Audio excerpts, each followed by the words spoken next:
حدیث قصہ پڑھتے ہیں، نارملی ہم لوگ ثواب کے لیے پڑھتے ہیں، یہ بھی ٹھیک ہے، لیکن اس حدیث قصہ میں بہت کچھ ہے۔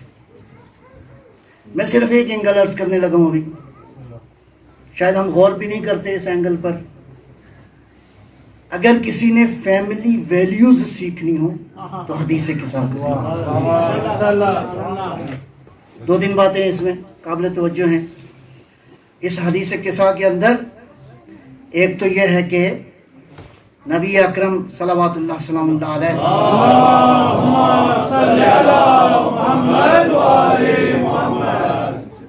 ایک بات کہہ کے آگے چلتا ہوں، عجیب ہے یہ معاملہ اور نا قابل فہم ہے عمومی طور پر۔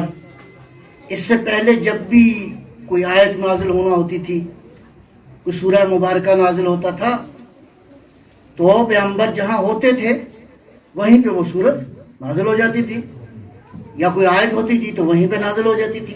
حضور جہاں ہوتے تھے، جہاں موجود ہوتے تھے، جہاں بیٹھے ہوتے تھے، یا سفر میں یا حضر میں کہیں بھی، حضرت جب وہاں جہاں کہیں موجود ہوتے تھے تو اللہ جو ہے وہ میسج بھیج دیتا تھا۔ آیت تطہیر کے نزول کے لیے اللہ نے ارشاد فرمایا جاؤ فاطمہ کے گھر تاکہ یہ آیت نازل ہو۔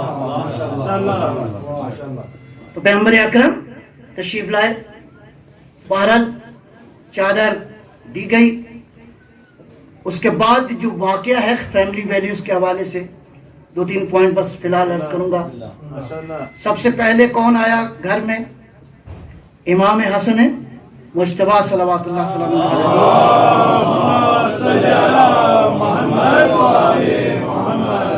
امام حسن گھر تشریف لائے تو گھر کا ماحول دیکھا، کچھ چیز محسوس کی، اللہ اکبر۔ اس کا مطلب ہے تربیت ایسی ہو کہ جب آپ گھر میں آئیں تو کسی بزرگ کو آپ محسوس کریں، اس طرح کی معنویت ہو، اس طرح کی گھر کی تربیت ہو بچوں کی کہ گھر میں آنے کے بعد آپ محسوس کریں کہ کوئی تبدیلی ہے۔ تو تبدیلی کیا احساس کی؟ والدہ گرامی کی خدمت میں سلام کیا، تو this is the one of the protocols کہ بچے جب گھر میں آئیں تو والدین کو کیا کریں؟ سلام علیکم، صلوات بر محمد و آل محمد۔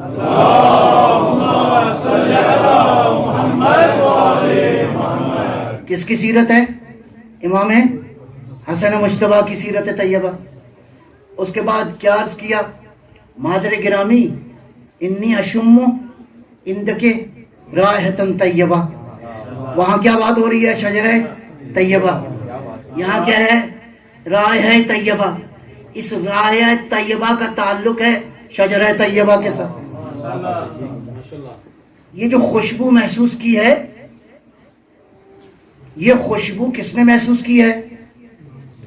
امام حسن مجتبیٰ نے۔ تو اس خوشبو محسوس کرنے میں دو چیزیں ہو گئیں۔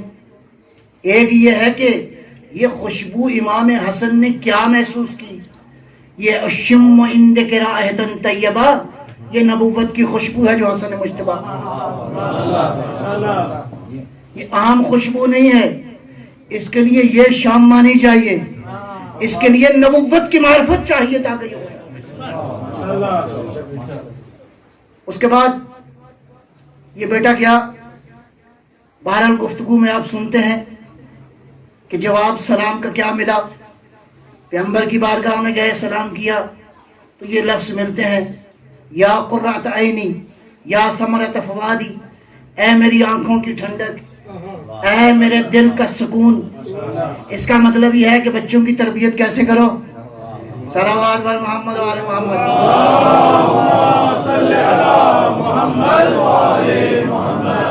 کیسا بانڈ ہونا چاہیے؟ مصنوعی بانڈ نہیں، یہ میکینیکل رشتے نہیں ہیں۔ میکینیکل رشتے جو ہیں ان مشینوں کے ساتھ ہوتے ہیں۔ انسانوں کے رشتے کیا ہوتے ہیں؟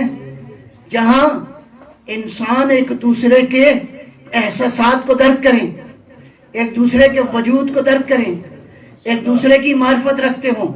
یہ اولاد اتنی غیر اہم نہیں ہے، یہ اولاد بہت اہم ہے۔ اس اولاد کے لیے تو اللہ سے نبیوں نے دعائیں کی ہیں، اس اولاد کی تربیت کیسی ہونی چاہیے. بہرحال میں ساری تفصیلات میں نہیں جاتا. ہمارا سٹائل آج تربیت کرنے کا کیا ہے؟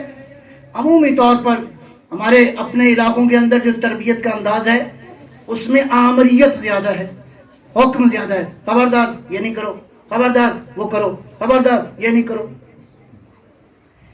فاطمہ زہرا کی تربیت کا جو انداز ہے، صلوات پر محمد والے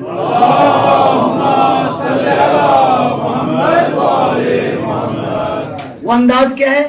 وہ کہنا نہیں ہے، جو کہنا چاہتے ہو وہ کرو. بچے سنتے نہیں ہیں، فالو ضرور کرتے ہیں. بچے سنتے کم ہیں، اتباع زیادہ کرتے ہیں. بچے کاپی زیادہ کرتے ہیں. لہذا فاطمہ زہرا جس گھر میں نماز پڑھے اس گھر کے بچوں کو نماز تو پڑھنی چاہیے.